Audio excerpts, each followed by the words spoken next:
আমাদের দুর্ভাগ্য এতটাই যে জুলাইয়ের ওই উত্তাল দিনগুলোতে আমাদের কপালে শহীদি পর্যন্ত জুটেনি। শহীদদের শত শত শহীদদের রক্তের ওজন বহন করার জন্য এই দুনিয়াতে আল্লাহ তাআলা আমাদের এখনো বাঁচিয়ে রেখেছে। আপনাদের সন্তানদের মতো সৌভাগ্য আমাদের নয়। আমাদের বাবা মার কপাল খারাপ যে আপনাদের সাথে তারা বসে থাকতে পারছে না। কত পুণ্যের ফল আপনাদের সন্তানরা আজকে নিশ্চয়ই জান্নাতুল ফেরদৌসে অবস্থান করছে।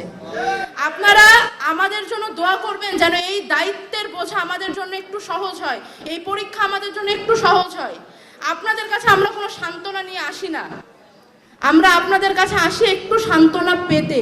যেই হাত এমন সূর্য সন্তানদের লালন পালন করে সেই হাত আমাদের মাথাতেও একটু রাখুন, যেন এই ওজন আমাদের জন্যও একটু হালকা হয়।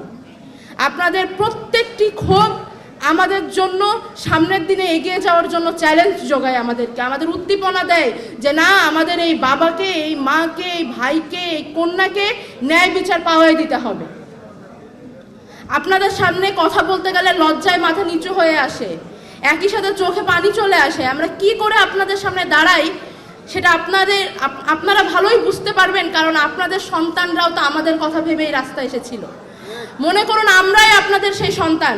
আমরা ভুল করলে ধমক দিবেন, বোঝাবেন, কিন্তু আমাদের মাথার উপর থেকে হাত সরিয়ে নেবেন না, আমাদের ছেড়ে যাবেন না। আপনারা দুইটা বকলেও আপনারা আমাদের বাবা মা, দুইটা মারলেও আমাদের বাবা মা। আপনাদের এখানে যে পুঞ্জীভূত কষ্ট নিয়ে আপনারা এসেছেন, বিশ্বাস করেন সেই কষ্ট আমরাও আপনাদের সাথে ভাগাভাগি করতে চাই। আপনাদের ঘরের সন্তান মনে করুন আমাদের।